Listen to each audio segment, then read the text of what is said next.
The opinions expressed are those of the participants and do not necessarily reflect the official positions of the sponsors, advertisers, or presenters. Advertising does not imply endorsement by the sponsors and presenters. Hey guys, and welcome back to the Lighting Controls Podcast. We have another fantastic episode for you today. But before we jump into the conversation, let me remind everyone, today's episode is presented by the LCA, the Lighting Controls Academy. And it's financially supported by the National Association of Innovative Lighting Distributors, or NAILD. Check out our website, lightingcontrolspodcast.com. Got all of our episodes and a whole lot more. But huge shout out to our sponsor for this episode. We cannot do this without their support, MW Connect. You may know them as McWong, but they have rebranded as MW Connect. You can check them out, mwconnect.us. They're still the same award-winning Bluetooth mesh solution for your lighting controls systems. You know, they have really great products, really great United States-based support and manufacturing support. So I highly recommend you check them out. They even have really great content on their website. If you're looking for, guidance on, maybe some typical applications for networked lighting control solution, or if you want to go down to triple LC even, they've got some really good options for you. So check them out, mwconnect.us. But let's get into the conversation. So today we have John. John, do you mind just giving us a quick breakdown on who you are and what you do? Right on. First off, thanks for having me, guys. It's quite a full circle moment for me to be joined by the two of you guys, as I've seen you guys only virtually on these episodes in the past. So to be here is truly an honor. I've been in the lighting industry for 17 years, the last 10 at a manufacturer called Stanpro here in Canada, based in Montreal. And for the last 2.5 years, I've had the pleasure of jumping in up to my eyeballs into the controls world, as we are a lighting manufacturer celebrating our 65th anniversary this year.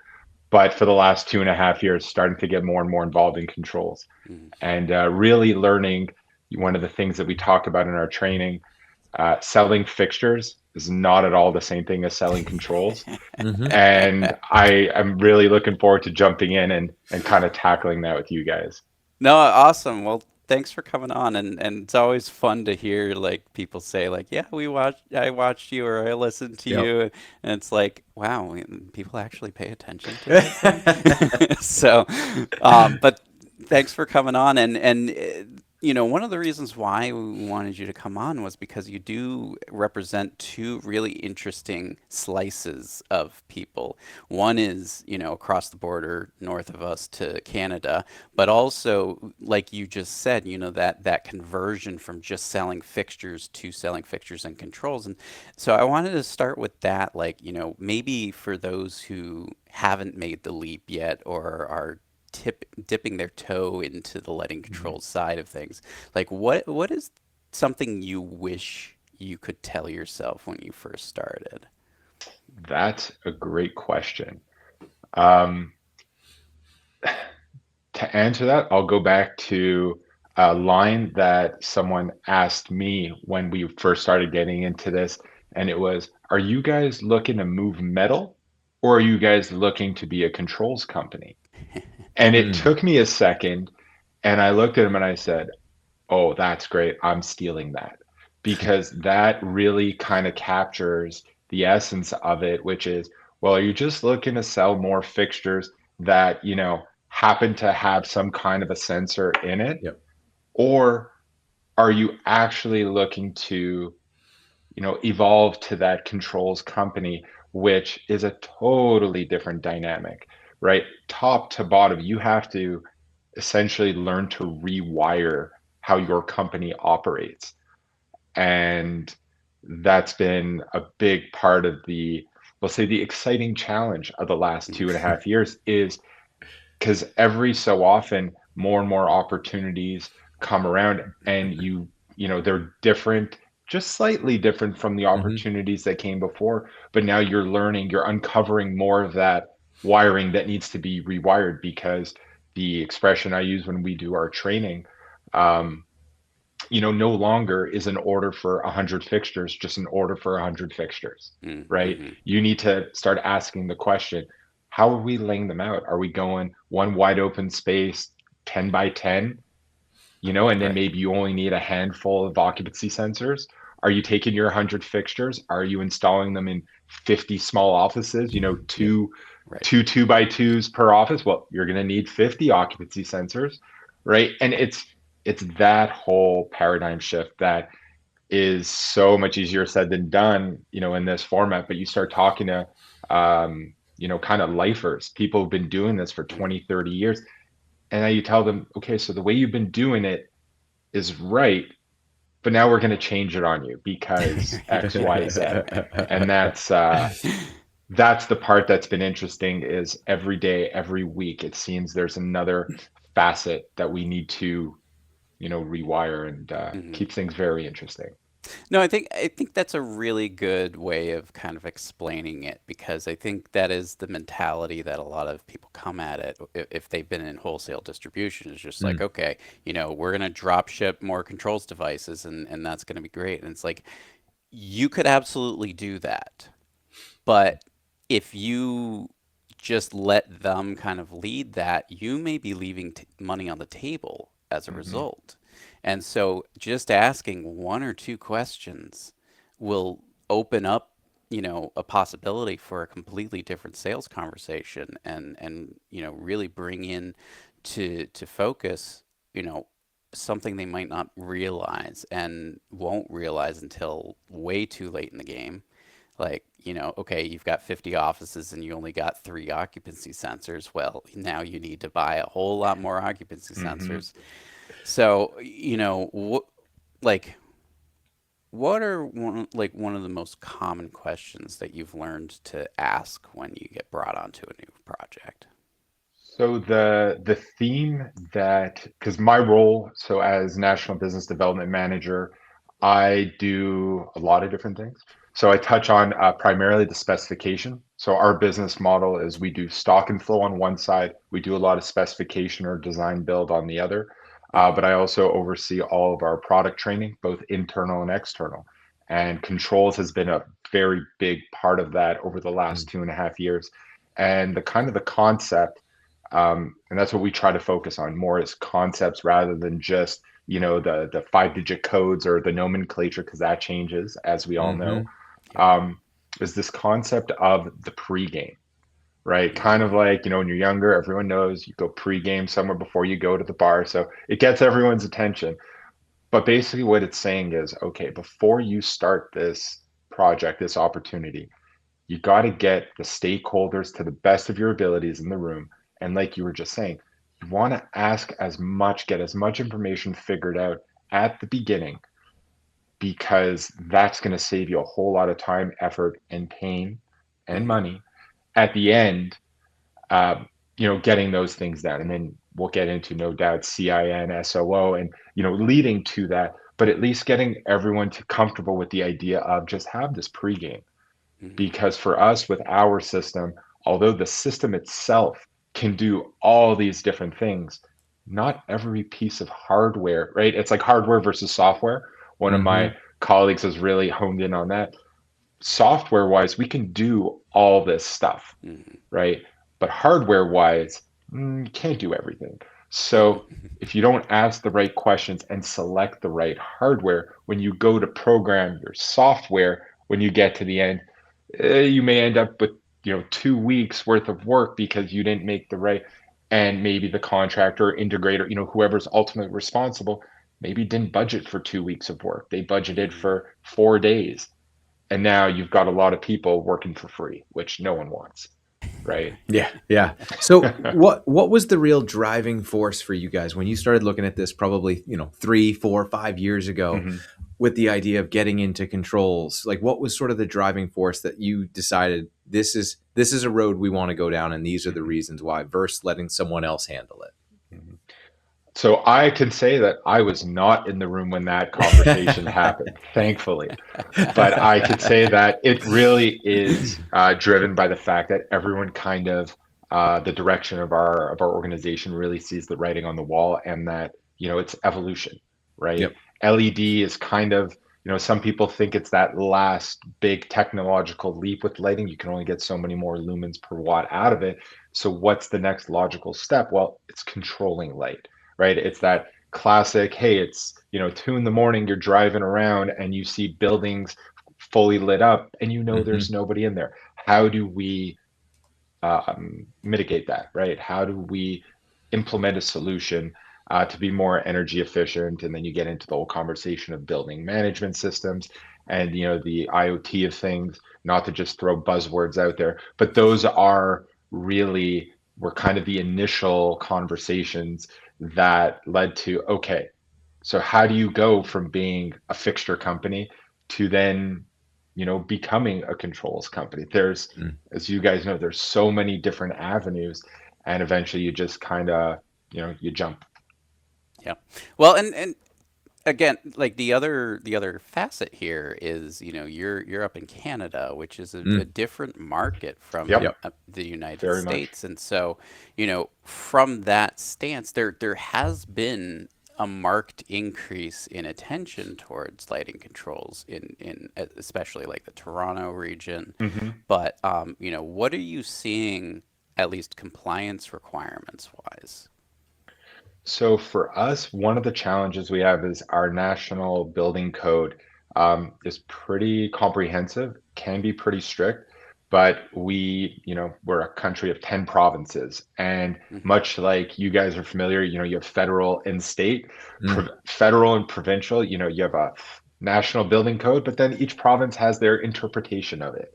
Hmm. And like anything, it comes down to the inspector's interpretation of those codes. So thankfully for us, we only have the 10 provinces and 3 territories. So it's a lot less open to, we have a lot less opinions in the room, right? Versus, having the 13 versus 50.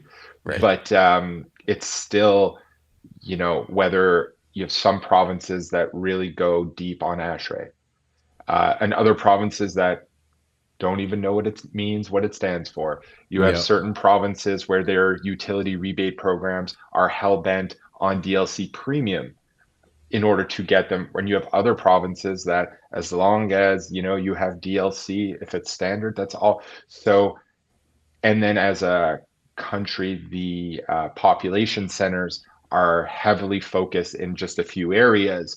Hmm. So then, in terms of the volume of your business, right, the Canadian market being 10% of what the American market is, these are all decisions that lead to, Mm. bigger discussions and decisions about how to shape and build this business. And Hmm. we haven't even talked about 347 volt.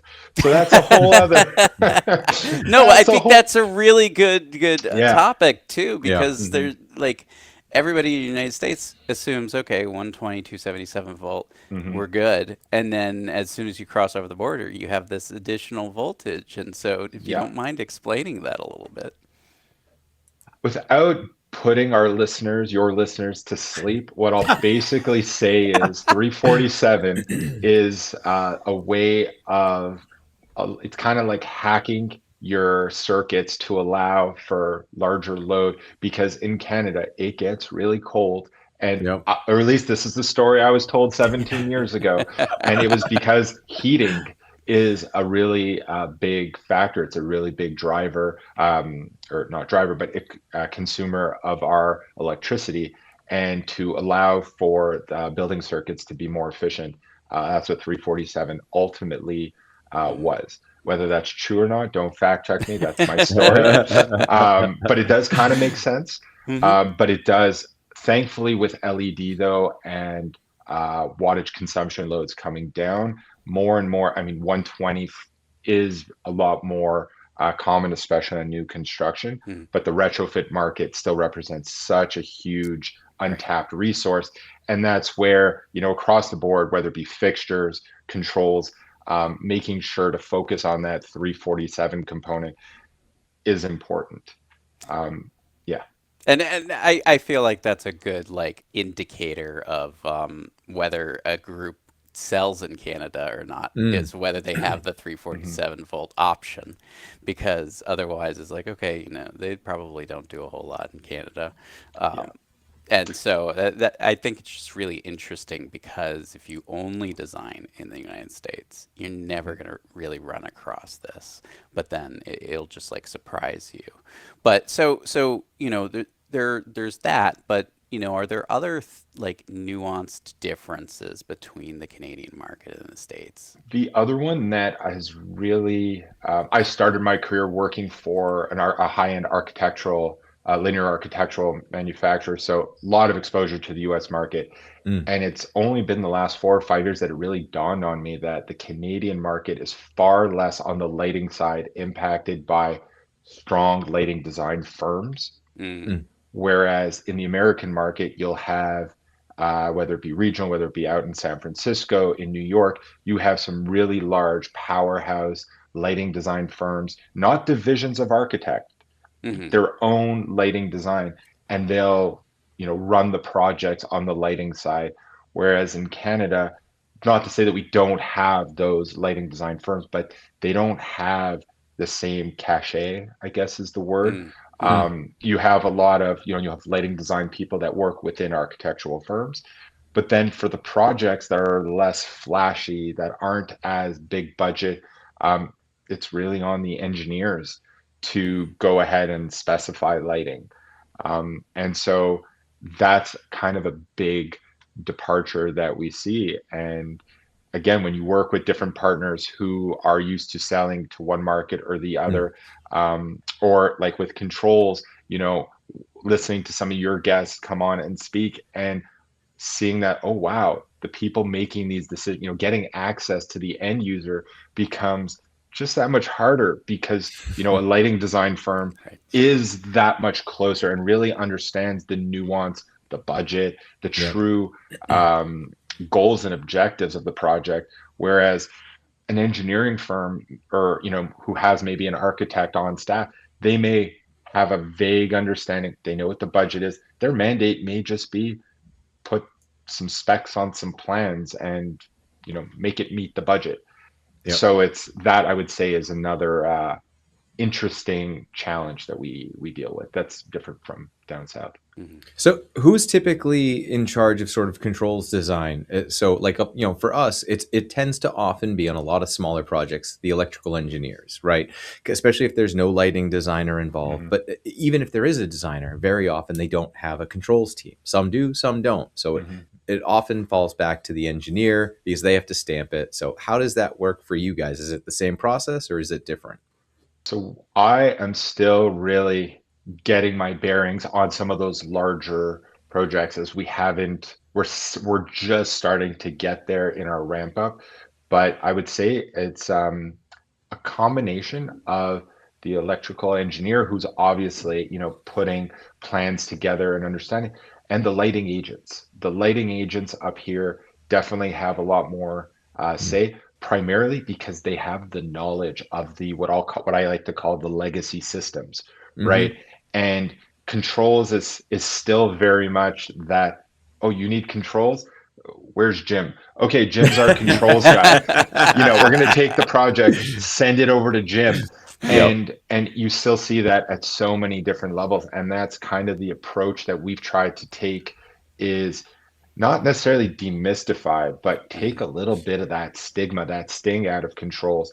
One of the, and I apologize, but I'm very big on analogies. My boss loves to point it out. But we kind of see that we're with controls today what LED was, 16, 17 years ago, hmm where, you look at an electrical wholesaler back then, oh, someone has a question about LED.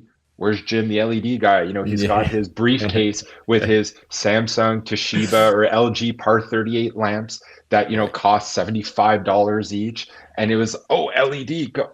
So that's kind of what controls are hmm today. And different from LED, where it took like almost a decade for everyone to get comfortable with it. My personal belief is we're 3 to 5 years from everyone sells controls. Just it's hmm a question of what do you want your lights to do, because you're getting controls. It's Mm. like which system, which protocol fits your budget. It's no longer an are you doing controls? It's just Right. how.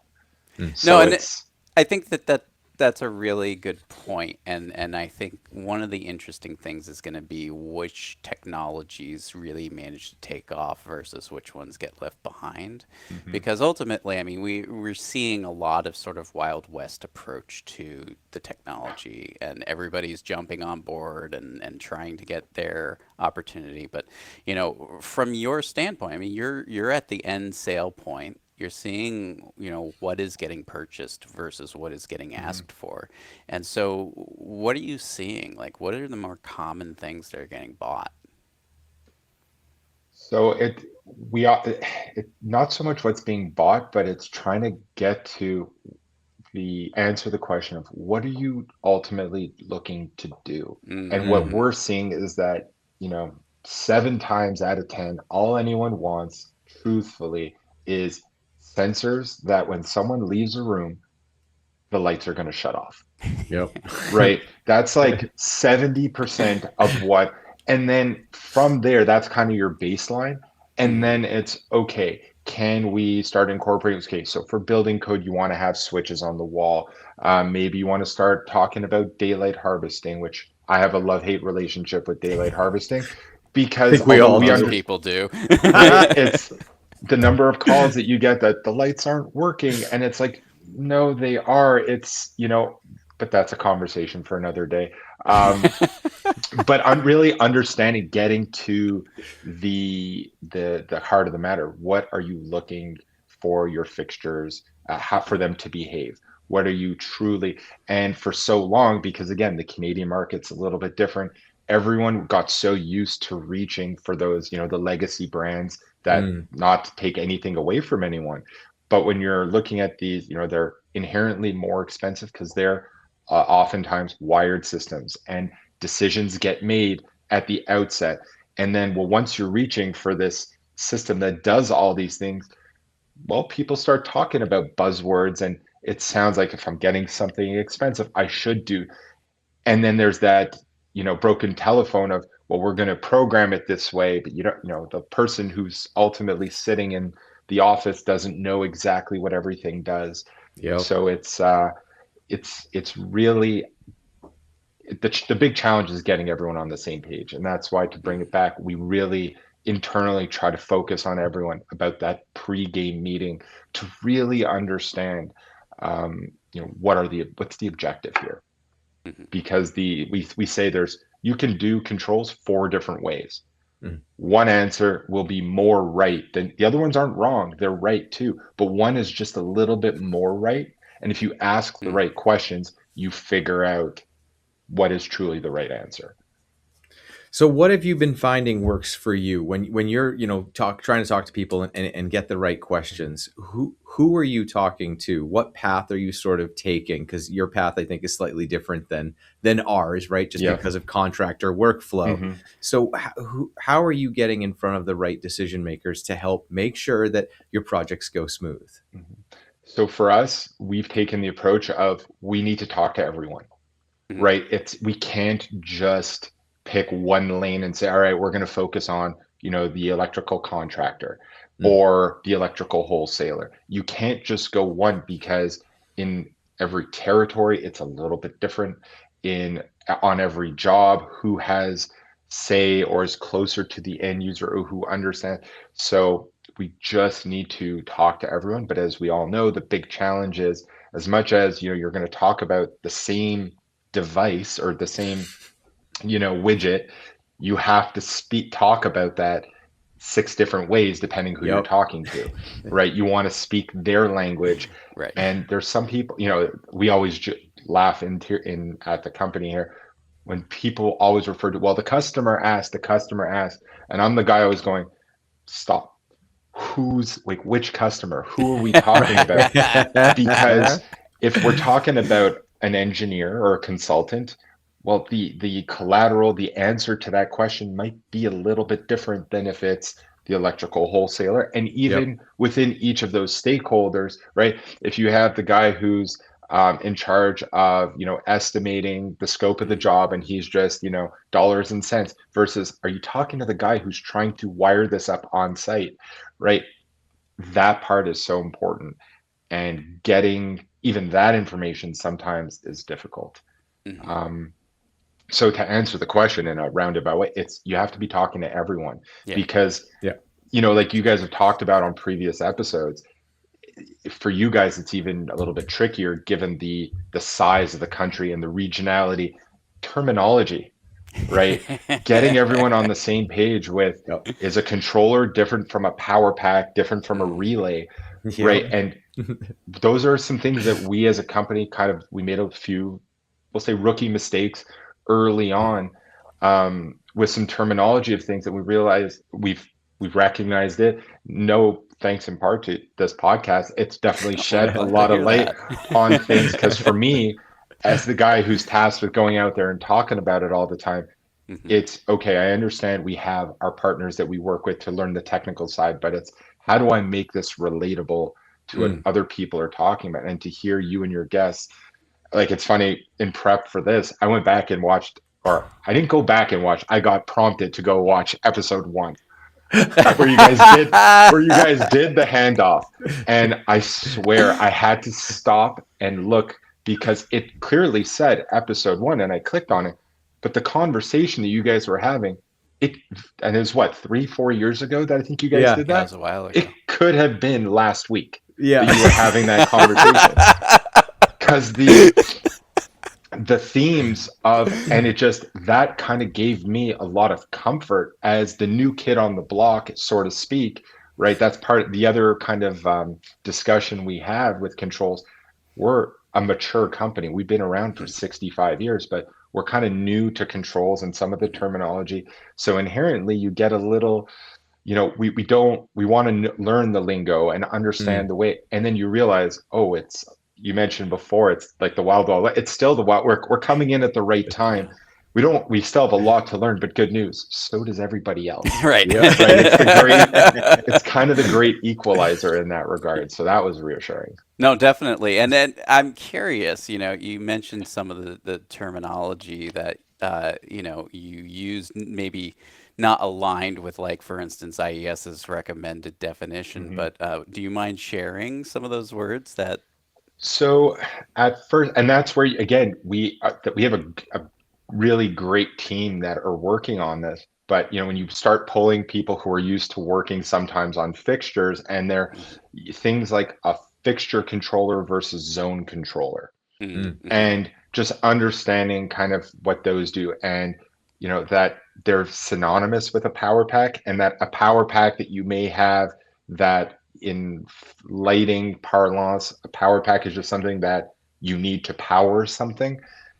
But in controls, a power pack is a relay or a Right. controller, and there are certain other properties that it's required. So getting everyone to kind of understand that terminology, um, is interesting. And a fixture controller versus a zone controller, where we called them two different things, but they're basically two of the same, just different amperage, right? Just different Right. size of what you're. Mm-hmm. So we're able to, it's big and little. Okay, so let's just change the names. And but those are things that, when again you're talking to, because the other, I don't want to say, yeah, I guess it's a challenge that we have, or at least that I have. I train people internally and I train people externally. Mhm. And a lot of fixture companies, lighting companies, kind of done the same thing forever. They take their spec sheets, they make a presentation out of your spec sheet, and, well, no, when you're kind of starting from scratch, you've got to teach your teams internally using one language, using one presentation, and then it's a second presentation for external, because how you Right. sell and how you learn, it's, so those were all in the beginning some of the bigger challenges, just because we were starting from scratch. But again, having the fantastic team that we had here, we caught up fairly quick. We, in the beginning, everyone laughed at me that one of the expressions is, guys, we got to walk before we run here, right? We don't want to, well, does this thing do building management? It's like, let's kind of, we're going to get there, right? And then you got other people in the room going, what's building management system? And so Yeah. you Yeah. realize you've got to walk and chew gum at the same time, because Yeah. we are a mature company that people know and come to us for a certain level of expertise. We need to respect that. And you can't, in business, like you guys know in your day to day, you can't just say, sorry, I'm new here. Give me a couple of months. No, as soon as you go to market, you've got to be ready. Right. And it's been a really fun, 2+ years of doing that.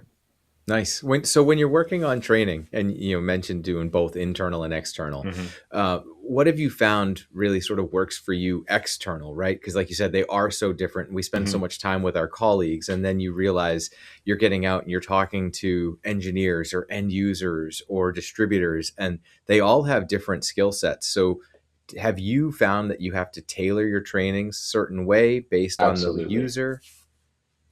Absolutely.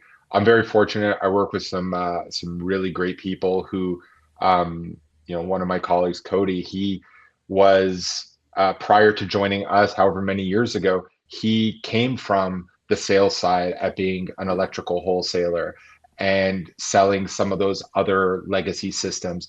So he was able to bring this understanding of, as much as we were figuring out how to talk to our people internally, he was able to bring that context of, well, this is how contractors talk, this is how wholesalers talk, and identify some of those little, I'll call them rookie mistakes that we made way in the beginning, and kind of clean it up and understand that and then all of a sudden you goes, oh my God, that was the reason that. And so the key is to not think, you know everything, you're the smartest person in the room. It's to be more inclusive, right? Lean on the people around you who have that expertise, and just, be open-minded and keep learning as you go. But, use that guiding principle of internal is internal, external is external. And just because it would be easy for us to, do one training for everyone and say, here you go. No, you can't. No more broad stroke painting. Right? You need to really tailor your messaging to the people you're talking to, because that's how the message lands. No, and I think, there's a lot of thematic elements here that do kind of resonate with a lot of how Ron and I approach lighting controls in general, because, I don't think people listening to this podcast really get a chance to see what Ron and I are like on a job. But, we don't just like come in and solve all the problems instantaneously. It usually starts with a series of questions that, we usually start, like, personally, I'll start like the most basic, like, okay, what is the light? Like, what is the source of illumination? And then go from there. But, there's a level of curiosity that I think one has to exercise when they're a controls specialist, because of the fact that, sure, you could be the smartest person in the room, but just because you know what Dolly stands for doesn't necessarily mean that's going to help you in that particular conversation. And so, that's one of the reasons why we like to get guests like you on the show, is because, you really help draw us back to the basics of, what helped us get to where we are, so that we can help everybody get to a level of understanding and knowledge. And so, again, really appreciate you kind of helping us peel the curtain back a little bit and see, the goings on when it comes to this.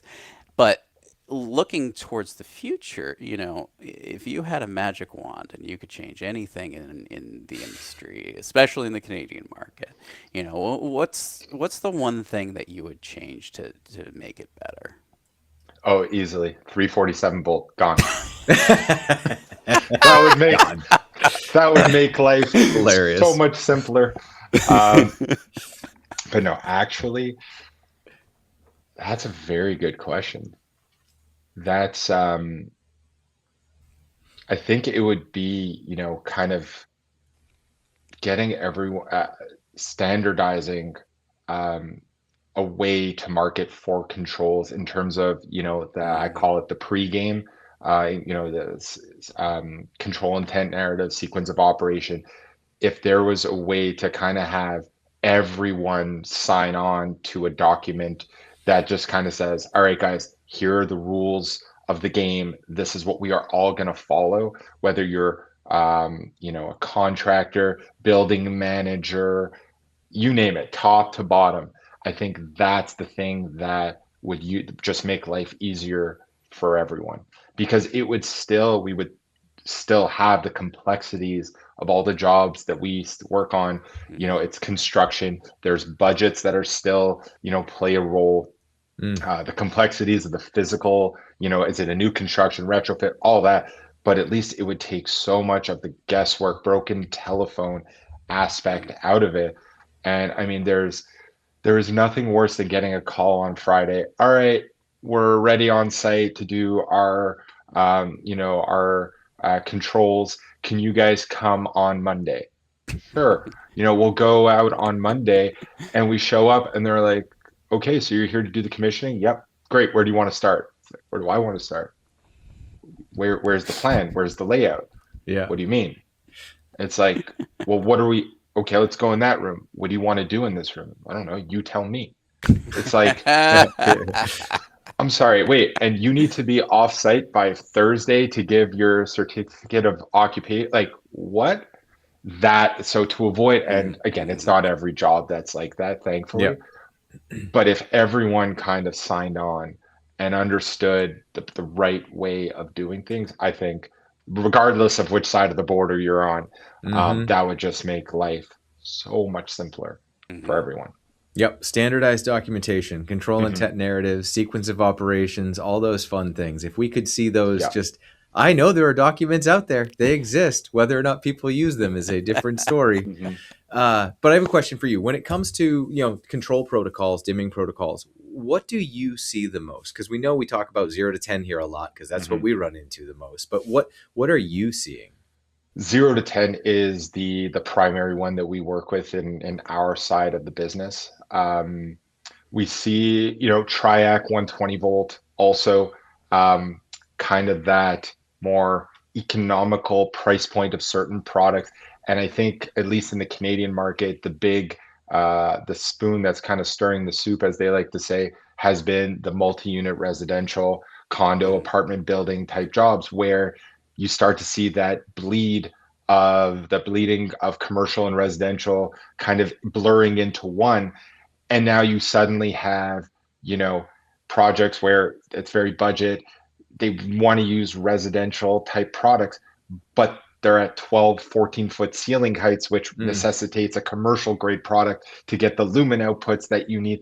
So, 0 to 10, 120 volt Triac are the two that, at least for us, we see most often. But the fun part of controls, and that's where we try to tie it back to, cost savings, when you start to talk about some wireless systems, and we explain to everyone that the next level in the future is you could have a wireless wall switch that's connected to both 0 to 10 and 120 volt Triac dimming fixtures, because it's Bluetooth or some type of wireless signal. You don't need to run those 0 to 10 or other wires. So, technology doesn't have to be scary. It could actually serve a purpose, right? But it does sound like the wireless conversation has just as much friction across the border as it does over here, because there's still a lot of squeamishness around wireless. Yep, absolutely. But I think it comes down to education, and it's like we were saying before about getting to talk to everyone about it, so that everyone can kind of be on the same page, because people often hear wireless, they think Wi-Fi, and they think, oh my God, my network is going to get hacked. Right. And we try to, it's possible, but that's why you also put security protocols in place. But the system that we are currently championing is a Bluetooth system, and one of the reasons that we opted to kind of start with that was the knowledge that it is a very safe and secure, from the standpoint that it's not connected to anything else in the building. So you're not going to have external, infiltration. And, when we do the training, I always remind everyone, Bluetooth is a local system. So, if an employee had access and is no longer an employee, and you're worried about them, having the access, well, they're not going to be sitting at home on their couch in their underwear playing with the boss's lights, right? They'd have to, get back in their car, get on a bus, a train, there's a lot involved. And if they really wanted to get back at the company, there's probably a few other things they would do first, then cozy up to the wall to get signal kind of thing. But it's just getting that idea right, helping everyone understand I guess the nuance of wireless technology. Certain government projects, wireless, they don't want you, they can't even, it's a no-go. It's Yep. right there in the spec documents. Down to oh, you're doing a wireless system, where are the servers being like, where are the servers located, which country, which island, which so there is it's nuance, but every day we want to talk to more people and try to break it down. No, and I think that's a good point for us to just kind of take this conversation and package it a little bit, because there's a lot when it comes to entering the lighting controls world, and that might not be immediately obvious.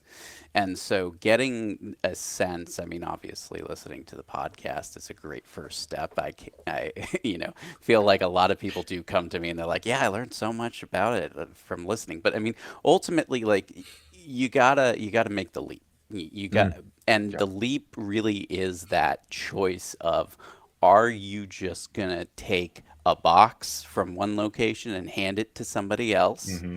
Or are you actually going to curate an experience? And I think a lot of distributors, a lot of manufacturers, a lot of sales groups in general need to basically make that choice of, okay, we are no longer just drop shipping stuff. We are actually ensuring compatibility, functionality, compliance, and that is a task. It takes a rather large amount of resources to start doing. It's not something you can just change tomorrow and be ready to go. You have to understand the technology. You have to understand the capabilities, the ins and outs, the challenges that come with the technology, and be ready to adapt with new technology as it evolves. And I think one of the things that I've pulled from this is, it doesn't matter where in the world you are, it is always going to be a challenge if you are going from fixtures to controls. Yep. It's more of, your sales channels, but do you know your sales channels from this perspective? Do you know the questions to ask? Do you know who to ask those questions? And if not, be ready to learn, because you will oftentimes, maybe you start small scale and try to grow into larger integrated systems. But in reality, you may end up with large scale headquarter buildings as your typical client. And as a result, you need to pivot rapidly to understand building management systems, which are a completely different world from just standard lighting controls coordination. And so, but in reality, we really do in this industry need to do a better job of standardizing how we document lighting controls, because it is such a disservice to everybody that we have, 6 different types of documents that the lighting controls could be found on, and they may or may not exist on the project. And they certainly don't look consistently from one group to another. And they're not even like, you break out e-sheets, where the electrical power distribution is going to be, but you don't know where the lighting controls are going to be. And that really is a problem. And so, one of the things that the Lighting Controls Academy is trying to do is provide like documentation standard, or at least not a standard, but a template for sequence of operations. So we have Design Express. And so we are seeing some movement with that, but we really do need more people like you kind of championing Yeah. lighting controls and being out there with the different groups and saying, this is how they work. This is what you need to think about. These are the ins and outs of what you're saying, and asking the questions that they don't even know they need to ask. 100%. Like we talked before, selling fixtures versus selling controls, very different at its core. in the fixture world, if you've got a lighting schedule with 10 items on it, Mm. as a manufacturer, if you can, all right, we can match 7 of the 10, great. We'll find a way to find those other three. You make the package work. Understanding that in controls, if you need 5 components to make a project work and you have 4, well, you may as well have 0, because without that fifth one, it doesn't work, right? And that's a concept that in the beginning of our journey with it was having to explain that internally to some, in trying to push ahead in what we want to, grow our offering. And it was like, but we just started. Why can't we kind of do what we need to do with what we have over here? And it's like, well, no, what we have over here is great, but you need to understand it's all in the details, right? If you don't have that one little thing there, well, Mm-hmm. then the rest is, and that little thing can be the difference between those big. And so it's a different conversation. It's nuance, right? And it's trying to have those conversations kind of everywhere with everyone to really to understand. And it's not about a big legacy expensive system versus inexpensive, or it's nothing to do with that. It's just controls are controls, lighting is lighting. And you got to teach old dogs new tricks, right? And that's a lot easier said than done. Do you think you can come down here and train a bunch of the reps on that? Because they have a hard time understanding that if they don't have all the components, they don't have a complete system. Because we see a lot of VE'd systems, and there's a lot of times where they don't work the way they were designed because this component doesn't match what that component was, and people just want to push the almighty dollar and sometimes forget about the fact that it was designed a certain way for a very specific reason. So yeah, if you can come down here and preach that, we'll take you. No problem. I'll have your people call my people, right? As the Joker once said, if you're good at something, you don't do it for free. That's right. But on a previous episode, I remember you guys, you were just talking about, and I just lost my train of thought, but that kind of, yeah, we'll come back to that. No It's all worries. good.